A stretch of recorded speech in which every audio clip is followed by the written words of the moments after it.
በትግራይ በይፋ ጦርነቱ ታውጇል። ደብረጽዮን የሚያስተጋቡት የጦርነት አዋጅ በፕሬዝዳንት ጀነራል ታደሰ ወረደ በኩል እንደቀጠለ ሰምቷል። አብዛኞቹ የትግራይ አካባቢዎች በዚህ ሰዓት በኤርትራ ሰራዊት እንደተያዙ ታውቋል። መከላከያ ሰራዊትም ወደ ስፍራው አምርቷል። አሁን የጠቅላይ ሚኒስትር አብይ አህመድ የመጨረሻ ትዕዛዝ እየተጠበቀ እንደሆነ ተነግሯል። በኢራን ዳግም ህዝባዊ አመፁ ተቀስቅሷል። ሞት ለጠቅላይ መሪው እየተባለ መሆኑም ተዘግቧል። የቱርኩ ፕሬዝዳንት ለኢሳያስ አፈወርቂ ጠንከር ያለ ማስጠንቀቂያ መስጠታቸውም ታውቋል። ይህ ኢትዮ ፕላስ ነው። ኢትዮ ፕላስን ሰብስክራይብ፣ ቪዲዮዎቹን ደግሞ ላይክ እና ሼር በማድረግ ጥቂት ደቂቃዎችን ከኛ ጋር እንድታሳልፉ በአክብሮት እንጋብዛችኋለን። እላያችን ላይ የጦርነት ዳመና አጥልቷል። አሁንም ግን እድል አለ ሲሉ ሌተናል ጀነራል ታደሰ ወረደ ተናገሩ። አሁንም የሰላም አማራጮችን በማስቀደምና እሱ ላይ በርትቶ በመስራት በትግራይ ላይ ያለውን የጦርነት ደመና ማስቀረት እንደሚቻል የትግራይ ጊዜያዊ አስተዳደር ፕሬዝዳንት ሌተናል ጀነራል ታደሰ ወረደ ገልጸዋል። ጀነራል ታደሰ ወረደ ይህንን ያሉት ትላንት የካቲት 10 በመቀሌ ከተማ በተከናወነ አንድ መድረክ ላይ ነው። የሰማዕታት ቤተሰብ የመኖሪያ ቤት ግንባታ የዕጣ ወጣት ስነ ስርዓት በሚከናወንበት ዝግጅት ላይ በክብር እንግድነት የተገኙት ጀነራል ታደሰ ወረደ በስነ ስርዓቱ ላይ ባደረጉት ንግግር አሁን የምናከናውነው የዕጣ ማውጣት ስነ ስርዓት የሰማዕታትን አድራ ከፍ ብሎ በሚታወስበት በየካቲት 11 ክብረ በዓል 51ኛ ዓመት ዋዜማ ላይ የተከናወነ በመሆኑ አደራውን ታሪካዊ ያደርገዋል ብለዋል። አሁን ያጠላብንን የጦርነት ደመና ሰላማዊ የውይይት አማራጮችን በማጠናከርና መተማመንን በመፍጠር ለማስቀረት እንዲቻል ሁሉንም የሰላም አማራጮች ልንጠቀም ይገባል ብለዋል። እሱ ላይ ሁሉም ወገን በርትቶ ከሰራ አሁንም እድል አለ ሲሉ ተደምጧል። በቦታው ለተገኙት የሰማዕታት ቤተሰቦች አሁን የተሰጣችሁ የመኖሪያ ቤት መስሪያ ቦታ የአደራ ስጦታ ነው ሲሉ የተደመጡት ጀነራል ታደሰም ይህ የተሰጣችሁ ቦታ የማይሸጥ የማይለወጥ እንዲሁም ለሌላ ዓላማ የማይውል መሆኑን ግምት ውስጥ አስገብታችሁ በአደራ ተጠቀሙበት ብለዋል። ህዝባችን በየጊዜው የሚከፍለው የህይወት መስዋዕትነትና የአካል ጉዳት አንድ ቦታ ላይ ማብቃት እንዳለበት በአጽንኦት የገለጹት ፕሬዝዳንቱ ይህ ህዝብ ያሳለፈው ጉዳት ይበቃዋል፣ ከዚህ በኋላ ሌላ ተጨማሪ መስዋዕትነትና የአካል ጉዳት መክፈል ትርጉም እንደሌለው በማብራራት ሁሉም ወገን የሰላም አማራጭን እንዲያስቀድም አደራ ብለዋል። በጋሞ ዞን በተከሰተ ግጭት 15 ሰዎች መገደላቸው ተሰማ። በደቡብ ኢትዮጵያ ክልል ጋሞ ዞን አርባ ምንጭ ዙሪያ ወረዳ በተቀሰቀሰ ግጭት ሳቢያ 15 ሰዎች መገደላቸውን ነዋሪዎችና አካባቢውን የወከሉ የህዝብ ተወካዮች ምክር ቤት አባላት ተናግረዋል። ግድያው የተፈጸመው እሁድ እና ሰኞ በወረዳው ዛይሴ ወዘቃና ዛይሴ ድንብላይ በተባሉ ቀበሌ እንደሆነ ተነግሯል። ለደህንነታቸው ሲሉ ስማቸው እንዳይጠቀስ የጠየቁት የዛይሴ ድንብላይ ቀበሌ ነዋሪ ግጭቱ እሁድ 10 ሰዓት ላይ ተከስቶ እስከ ሰኞ ቀትር ድረስ መቀጠሉን ለዶቼ ቬሌ ተናግሯል። በፖሊስ አጀብ ተሽከርካሪ ተጭነው በቀበሌው በማለፍ ላይ የነበሩ የጋሞ ዞን የጸጥታ አባላት ላይ ድንጋይ ተወርውሮብናል በሚል ምክንያት ግጭቱ መነሳቱን ነዋሪው ገልጸዋል። የጸጥታ አባላቱ ድንጋይ የወረወረውን ሰው ለመያዝ በሚል ወደ መንደሮችና በየቤቱ በመግባት በከፈቱት ተኩስ ወላጅ አባታችንን ጨምሮ የ5 ሰዎች ህይወት አልፏል በማለት እኚህ ነዋሪ መናገራቸውን ዘገባው ጠቅሷል። የዛይሴ የምርጫ ክልልን በመወከል የህዝብ ተወካዮች ምክር ቤት አባል አቶ አብርሃም አሞሼ የጸጥታ አባላቱ በየቀበሌያቱ ከፈቱት ባሉ ተኩስ በዛይሴ ወዘቃ ቀበሌ 7 እና በዛይሴ ድንበሌ ቀበሌ ደግሞ 8 ሰዎች መገደላቸውን ተናግሯል። ከቀናት በፊት በተካሄደው የደቡብ ኢትዮጵያ ክልል 5ኛ ዓመት 6ኛ መደበኛ ጉባኤ ላይ የስራ ሪፖርት ያቀረቡት የክልሉ ርዕሰ መስተዳደር አቶ ጥላሁን ከበደም የክልሉን የጸጥታ ጉዳይ በሪፖርታቸው ጠቅሷል።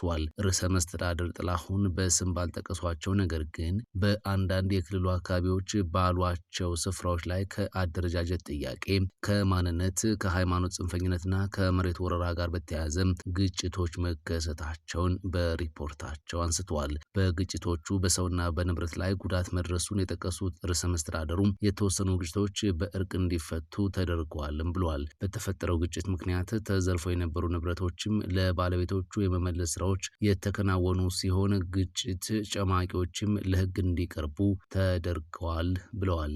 አዲስ አበባ የሚገኙት የቱርኩ ፕሬዝዳንት ኤርዶሃን ለኢሳያስ አፈወርቂ ማስጠንቀቂያ ሰጡ።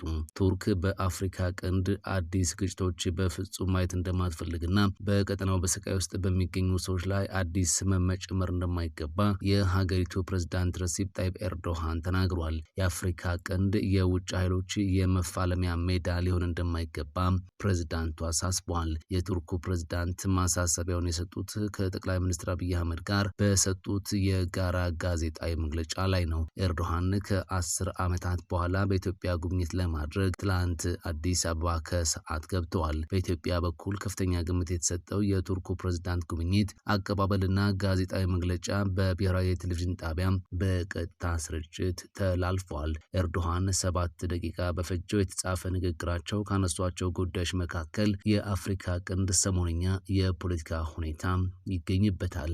የዓለም ሁሉ አይን በአፍሪካ ቀንድ ላይ ባረፈበት በዚህ ጊዜ የኢትዮጵያ ረጅም ዘመናት ያስቆጠረ የሀገረ መንግስት መዋቅርና ተምሳሌታዊ አስተዳደር የበለጠ አስፈላጊ እየሆነ መጥቷል ያሉት ፕሬዝዳንት ኤርዶሃን በአፍሪካ ቀንድ ላይ ቱርክ ያላትን አቋም አያይዘው ግልጽ አድርገዋል። ኢትዮጵያ በምትገኝበት ቀጠና ያሉ ሀገራት ሉዓላዊነትና የግዛት አንድነት አስፈላጊነት ላይ ያለንን አቋም በተለይ አጽንኦት መስጠት እፈልጋለሁ ብለዋል ፕሬዝዳንት ረሲፕ ጣይብ ኤርዶሃን። በኢራን ጸረ መንግስት ተቃውሞ እንደ አዲስ አገረሸም። በምዕራብ ኢራን አብዳናን በተባለች ከተማ ዳግም የተቀሰቀሰው ህዝባዊ ተቃውሞ በቪዲዮ ተደግፎ መውጣቱን የቢቢሲ መረጃ አጣሪ ቡድን አረጋግጧል። የካቲት 9 የተቀረጹት እነዚህ ምስሎች ተቃዋሚዎች በከተማዋ ዋና አደባባይ ሞት ለሐሚኒ የሚሉ መፈክሮችን ሲያሰሙና በአካባቢው የሚያልፉ አሽከርካሪዎች በክላክስ ድጋፋቸውን ሲገልጹ ያሳያሉ። ይህ አዲስ ተቃውሞ የተነሳው ከሳምንታት በፊት በነበረው ህዝባዊ አመጽ ከ6000 በላይ ሰዎች መገደላቸውን ተከትሎ የ40 ቀን የሐዘን ጊዜ መጠናቀቂያ ላይ መሆኑ ለጉዳዩ ልዩ ትኩረት ሰጥቶታል። ከሀገር ውስጥ ተቃውሞ ጎን ለጎን በቀጠናው ያለው ወታደራዊ ውጥረት ከፍተኛ ደረጃ ላይ አሁን ደርሷል። አሜሪካው አብርሃም ሊንከን የጦር አውሮፕላን ተሸካሚ መርከብ ከኢራን አቅራቢያ በ240 ኪሎ ሜትር ርቀት ላይ መገኘቱን የሳተላይት ምስሎች ያመላክቱ ሲሆን ጄራርድ ፎርድ የተባለው ሌላ ግዙፍ መርከብም ቀጠናውን ለመቀላቀል በመጓዝ ላይ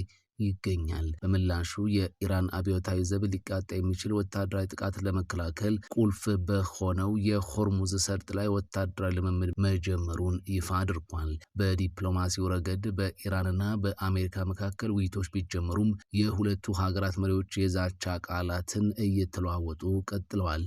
የኢራን የውጭ ጉዳይ ሚኒስትር ማዕቀቦች ከተነሱ ስለ ኒውክሌር ስምምነት ለማጤን ዝግጁ መሆናቸውን ቢገልጹም ፕሬዝዳንት ዶናልድ ትራምፕ ግን ስምምነት ላይ ካልተደረሰ ጥቃት እንደሚፈጽሙ በግልጽ ዝተዋል። አያቶላህ አሊ ሐሜኒ በበኩላቸው የዓለም ኃያሉ ሰራዊት መልሶ እንዳይነሳ ሆኖ ሊመታ ይችላል በማለት ለትራምፕ ጠንካራ ምላሽ ሰጥተዋል። በእኛ ላይ ጦርነት ለመክፈት እየተሸረበብን ነው ሲሉ ዶክተር ደብረጽዮን ገብረ ሚካኤል ገለጹ። የካቲት 11 50ኛ ዓመት የወርቅ ኢዮቤልዩ ማጠቃለያና የ51ኛ ዓመት የትግራይ ህዝብ የትጥቅ ትግል መከበርን በማስመልከት በመቀሌ ሰማዕታት ሐውልት በተከናወነው የሻማ ማብራት ስነስርዓት ላይ የህወሓት ሊቀመንበር ዶክተር ደብረጽዮን ገብረ ሚካኤል ወቅታዊና ትኩረት የሚሹ መልእክቶችን አስተላልፈዋል። ዶክተር ደብረጽዮን በንግግራቸው ወቅት የፕሪቶሪያ ሰላም ስምምነት በተሟላ ሁኔታ አለመተግበሩን በጽኑ ተችቷል። ስምምነቱ ከታለመለት ግብ ወጥቶ የትግራይን ግዛታዊ አንድነት ከማረጋገጥ ይልቅ ስምምነቱን በመጣስ አዲስ ጦርነት ለመክፈት የሚዳርጉ እንቅስቃሴዎች እንዳሉ ገልጸዋል። የፕሪቶሪያ ስምምነት ባለመፈጸሙ የተፈናቀለ ህዝባችንን ወደ መሬቱ ከመመለስና የትግራይን ግዛታዊ አንድነት ከማረጋገጥ ይልቅ የፕሪቶሪያን ስምምነት በመጣስ በእኛ ላይ ጦርነት ለመክፈት እየተሸረበ ይገኛል ሲሉ ሊቀመንበሩ ተናግረዋል። በትግራይ ህዝብ ላይ የታወጀውን የጥፋት ዘመቻ ለመግታት ከፍተኛ መስዋዕትነት መከፈሉን የተናገሩት ዶክተር ደብረጽዮን አሁንም ቢሆን የክልሉ ፍላጎት ሰላም መሆኑን ተናግረዋል።